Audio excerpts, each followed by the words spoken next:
Friends, આજના વિડીયોમાં આપનું સ્વાગત છે। આજે આપણે સ્વાધ્યાય 6.1 શરૂ કરવાનું છે। તો 6.1માં પહેલો પ્રશ્ન છે ખાલી જગ્યાઓનો। તો ખાલી જગ્યામાં પહેલી ખાલી જગ્યા છે બધા વર્તુળો ખાલી જગ્યા છે। તો આપણે શરૂઆતમાં જોયું હતું ભાઈ વર્તુળો કેવા હોય, બધાય સમરૂપ હોય। પછી બધા ચોરસો ખાલી જગ્યા હોય, ચોરસો પણ કેવા હોય, સમરૂપ હોય। વર્તુળ શું કામે સમરૂપ હોય? તો કે વર્તુળમાં ખાલી ત્રિજ્યાનો જ ફેરફાર હોય, બાકી એનો આકારમાં કાંઈ ફેરફાર હોય નહીં, બરાબર। ધારો કે આપણે એક નાનું વર્તુળ દોરીએ, એક મોટું વર્તુળ દોરીએ, ખાલી એના આકારમાં જ ફેરફાર છે, નાની સાઈઝ છે એના મોટી સાઈઝ છે।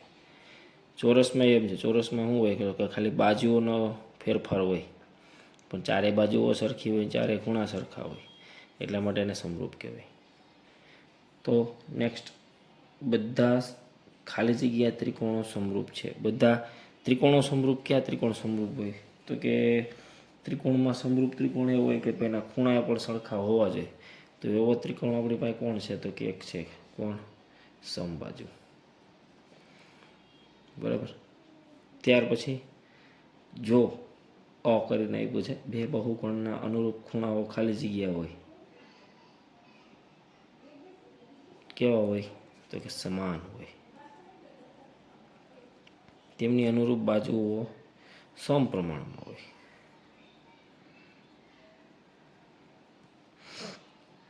તો સમાન સંખ્યાની બાજુઓવાળા બે બહુકોણો સમરૂપ થાય, ખૂણા સમાન અને બાજુઓ સમપ્રમાણમાં હોય। આ નિયમ જે ત્રિકોણમાં રાખતો હોય, બરાબર છે, તો એ બધા સમરૂપ કહેવાય। પછી બીજો પ્રશ્ન આવે છે, પ્રશ્ન નંબર 2।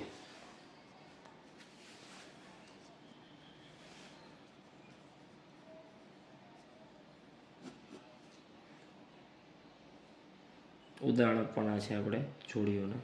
પેલું છે સમરૂપ આકૃતિઓ। સમરૂપ આકૃતિઓના ઉદાહરણમાં આપણે હજી હમણાં ઉપર આપણે આપ્યા છે, એ બે ઉદાહરણ આપી દઈએ। ક્યાં બે? એક છે વર્તુળ અને એક છે ચોરસ। કઈ આવશે? તો કે એની અંદર પેલું કોઈ પણ બે વર્તુળો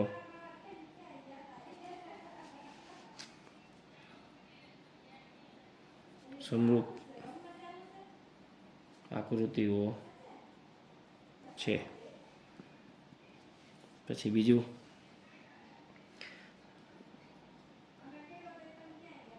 કોઈ પણ બે ચોરસો સમરૂપ આકૃતિઓ છે। હવે સમરૂપ ન હોય તેવી આકૃતિઓ,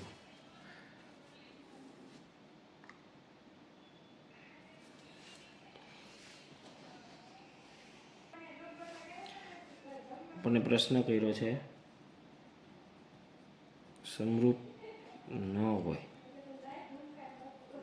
તેવી આકૃતિઓ। એમાં પહેલું આવશે એક વર્તુળ લેવાનું અને વર્તુળને કોની હારે સરખાવવાનું? તો કે ત્રિકોણ હારે। ભૌમિતિક આકૃતિઓ જ અલગ થઈ ગઈ, તો સમરૂપ એક પણ એંગલથી થાય નહીં।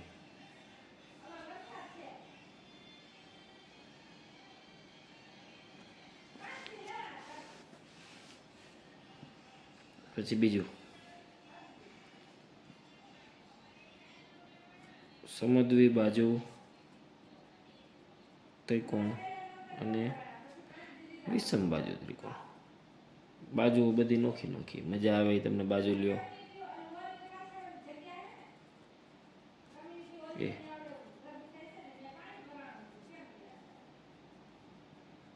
સમરૂપ આકૃતિઓ નથી। હવે એના પછીનો ત્રીજો સ્વાધ્યાયનો આપણો છેલ્લો પ્રશ્ન શું છે? તો કે છેલ્લો પ્રશ્ન એવું કે છે, પ્રશ્ન નંબર 3, નીચેના ચતુષ્કોણો સમરૂપ છે કે નહીં તે ચેક કરવાનું છે। તમને આવી રીતે સમરૂપ આપ્યા છે, સોરી ચતુષ્કોણ આપ્યા છે। એક આ રીતનો ચતુષ્કોણ છે, એના માપ છે 1.5, 1.5, 1.5, 1.5.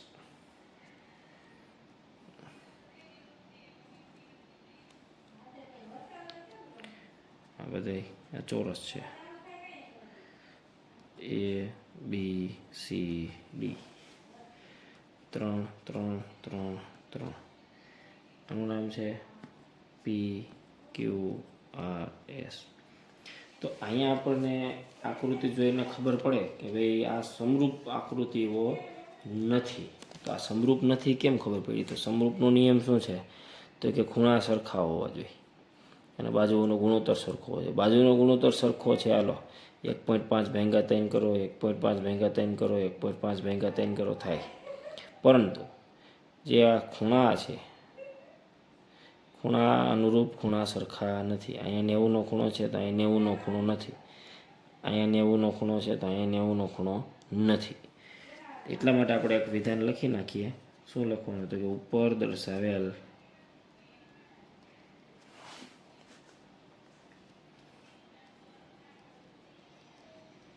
આકૃતિઓ જોઈ શકીએ છીએ કે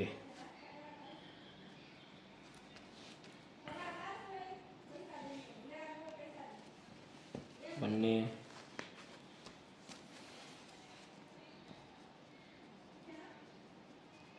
ચતુષ્કોણની અનુરૂપ બાજુઓના માપ સમપ્રમાણમાં છે, પરંતુ અનુરૂપ ખૂણાઓ એકરૂપ નથી. માટે બંને આકૃતિઓ સમરૂપ નથી.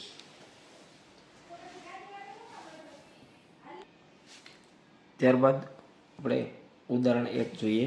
તો ઉદાહરણ 1માં રકમ એવી છે, જો કોઈ એક રેખા ત્રિકોણ એબીસીની બાજુઓ AB અને ACને અનુક્રમે D અને Eમાં છેદે છે તથા BCને સમાંતર છે, તો સાબિત કરો કે ADના છેદમાં આખું AB, AEના છેદમાં આખું AC. જો આવી રીતે સમાંતર હોય તો આવું આપણે સાબિત કરવાનું છે. તો એની આકૃતિ કંઈક આ રીતની છે. આપણે જે પ્રમેય છપટ 1માં દોરી હતી એ જ પ્રકારની આકૃતિ છે, બરાબર. છપટ 2માં જે પ્રમાણે આપણે બંને બાજુ એક લીધા હતા એ રીતે આનો અંદર પણ બંને બાજુ એક લઈને આપણે સાબિત કરી શકશું. કઈ રીતે? તો કે આપણે પહેલાં જે આપેલું છે લખી નાખીએ. અહીં DE સમાંતર BC છે. હવે પ્રમેય 6.1 અનુસાર શું લખાય?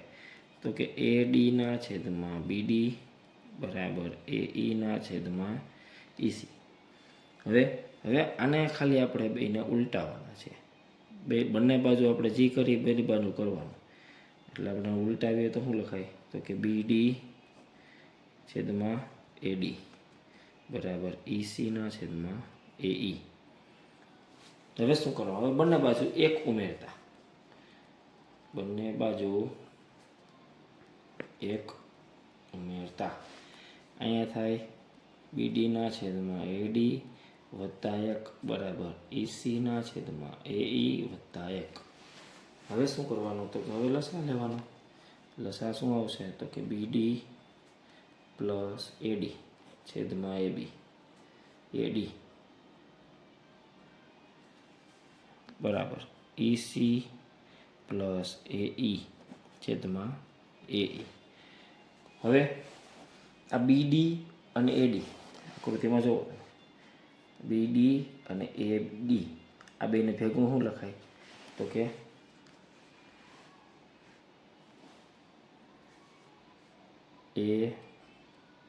AB છેદમાં AD બરાબર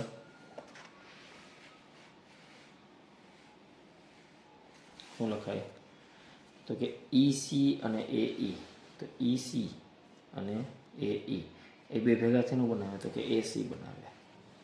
તો શું લખાય AC/AE. જોજે આપણે સાબિત શું કરવાનું હતું, AD/AB AE/AC. આપણને જે મળ્યું છે એનું ઊંધું મળ્યું છે. તો હવે આ બંનેને ઉલટાવી નાખો. આના ઉપરથી શું લખાય તો કે AD/AB બરાબર AE/AC. ઠીક છે, જે સાબિત થાય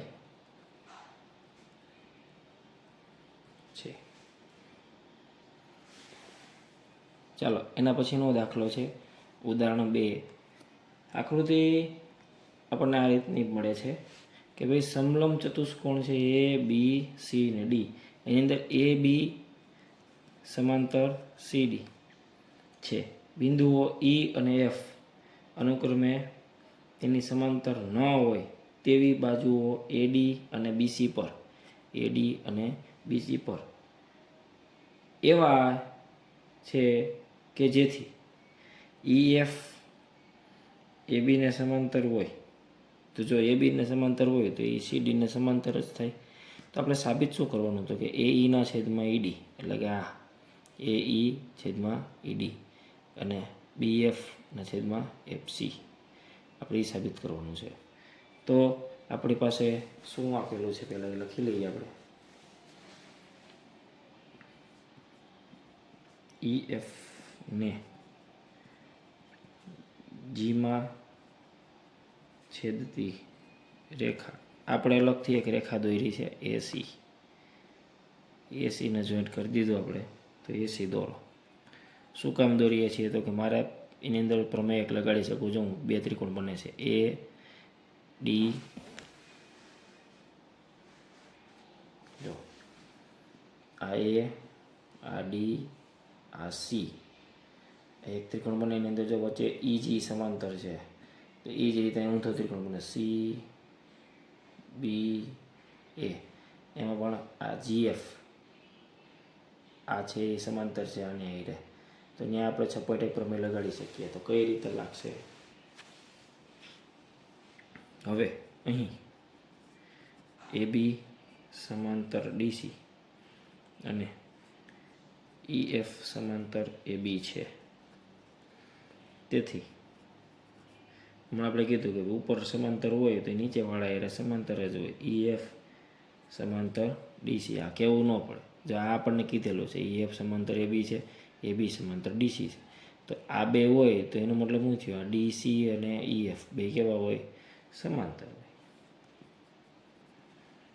હવે આપણે બે ત્રિકોણ લેવાના. ત્રિકોણ ADCમાં EG સમાંતર DC છે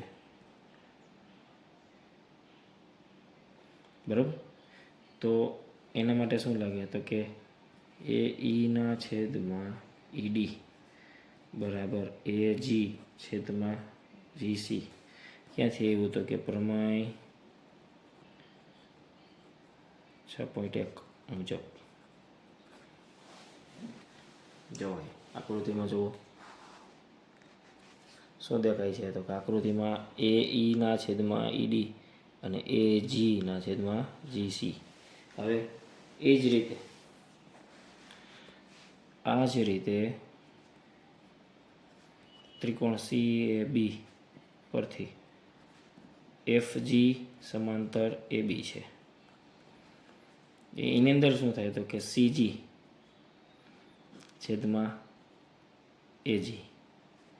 બરાબર CF/BF. જો અહીં ઊંધો ત્રિકોણ બને છે CG GA અથવા AG અને CF ને BF અથવા FB બરાબર.